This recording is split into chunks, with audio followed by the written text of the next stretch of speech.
In today's episode, a California man sets out for a Christmas Eve surf session at one of his favorite surfing locations. Minutes after he got into the water, he is bitten on the head by a massive shark.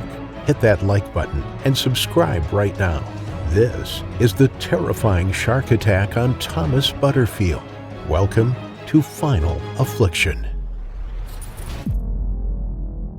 December in California isn't like the rest of the United States. The blistering heat of the summer might be gone, but that doesn't mean it's exactly cold. Usually the daytime temperatures reach around 60 to 70 degrees, and the waters are still very mild and perfectly appropriate for the more diehard surfers to go out in. Tomas Abraham Butterfield wasn't a diehard surfer by any means, but he was a water enthusiast. Every year around Christmas, he couldn't wait to visit his mother. The 42-year-old lived and worked in Sacramento, but it was his childhood in Alaska that awakened his love for the ocean. As a boy, he fished every chance he got, and even in the dead of winter, he'd look for excuses to help the older members of the small town he lived in on their fishing boats. Tomas never asked for money for helping out. It was payment enough to be out in the water. Sacramento had rivers and the big dam, but it wasn't quite enough to scratch that itch that Tomas had for the ocean. Luckily, the drive to visit his mother in Cali wasn't all that far, so he took every opportunity to visit her on the weekends. But nothing beat the 2-week Christmas holiday he spent on the beach. Maria Butterfield had gotten used to seeing very little of her son, and she knew better than anyone that Tomas's heart lay with the ocean.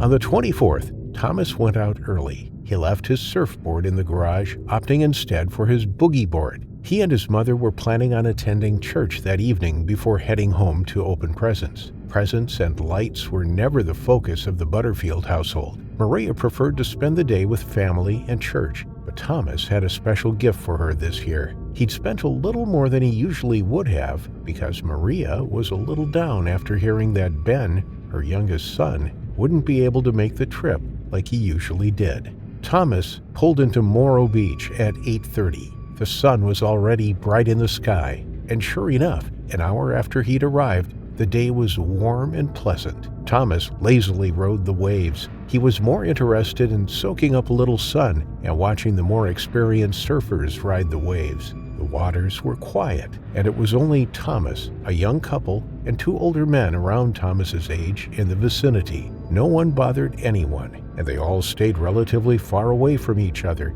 each keeping to themselves and the waves. Tomas was way off in the distance, only a pinprick to the people who happened to be sharing the water with him.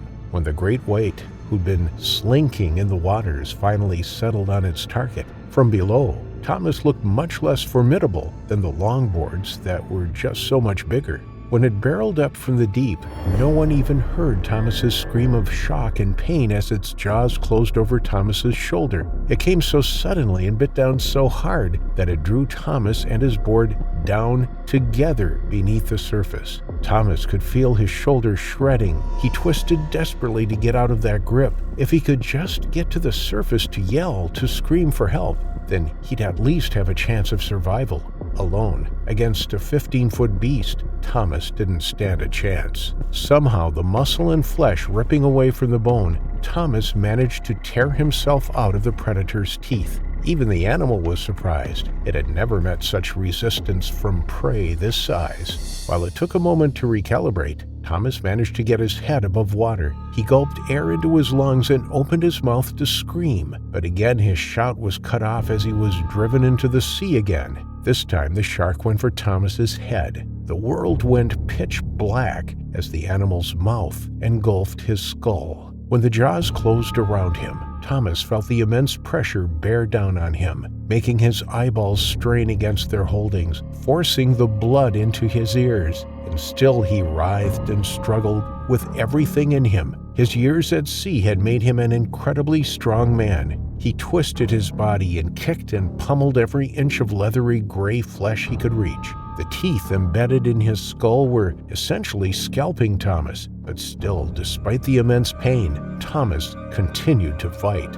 Finally, as the lack of air was starting to cloud his consciousness, Thomas dug his nails into the animal's flesh. Thomas felt his index finger slip into the jelly of the shark's eye. The creature yanked away, finally releasing its target. Instinctual self-preservation sent it fleeing back into the deep ocean in agony and half-blind. Thomas's moment of relief was short-lived. The beast's first strike was a fatal one. It had nicked one of the arteries in Thomas's neck, and he'd been bleeding out since that first bite. It was only the adrenaline that kept him conscious, but now that the beast was gone, his strong arms, now almost devoid of blood, were too weak to keep him buoyant. Thomas was unconscious seconds after his attacker had disappeared. One of the lone surfers rode by on a wave just moments later. When he saw Thomas floating lifelessly in the water, he was so shocked that he fell off his own board. But the man did eventually reach Thomas and managed to drag him to shore. Miraculously, Thomas was still breathing, his face as gray as the beast that had attacked him. But he never once opened his eyes, and he stopped breathing before help could arrive.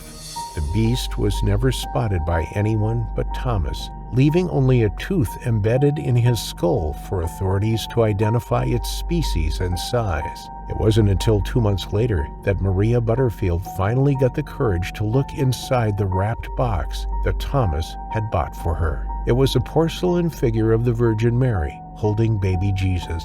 At her feet was a holder for a candle, and in that holder remained a candle at all times. Maria made sure to burn one candle every evening before bed for her loss, ever since his terrifying final affliction.